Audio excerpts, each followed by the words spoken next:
චන්ද්‍රානිගේ ස්වාමි පුරුෂයාට ඇගේ පුතත් ලේලියාත් අමානුෂික ලෙස පහර දෙනවා. මේකේ ප්‍රතිඵලයක් විදිහට ස්වාමි පුරුෂයා කළුතර මහ රෝහලේ දින දෙකක් නේවාසිකව ප්‍රතිකාර ගන්නවා.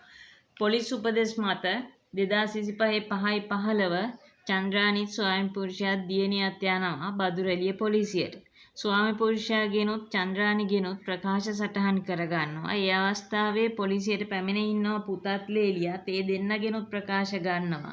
ඊට පස්සේ චන්ද්‍රානිත් ස්වාමි පුරුෂයාත් ස්ථානාධිපතිවරයා හමු වෙලා කියනවා ගෙදර යතුරු තියෙන්නේ පුතා ගාව ඒක ආපහු ලබා දෙන්න කටයුතු කරන්න කියලා. මේක කියපු ගමන් පොලිසිය ස්ථානාධිපතිට කේන්ති යනවා. ස්ථානාධිපති ස්වාමි පුරුෂයාව පොලිසිය තුලට ඇදගෙන ගිහිල්ලා පුටුවකට තල්ලු කරලා ඊට පස්සේ කූඩුවටත් දානවා. චන්ද්‍රානිගේ දියණිය පොලිසියෙන් පිටත ඉන්නේ. දහවල් 11 මාට පමණ පොලිස් කාන්තාවක් සහ තවත් නිලධාරීන් 10ක් පමණ ඈ වෙත කඩා පැනලා ඇගේ අතේ තිබිච්ච දංගම දුරකථනය උදුර ගන්නවා.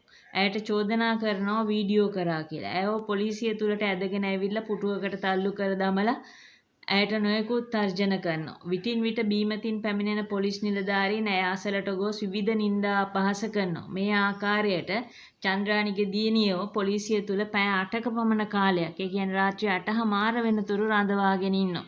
පස්සේ පොලිස් ඇපයක් මත මුදා හරිනවා. පස්සේ කියනවා නඩුව දානවා කියලා.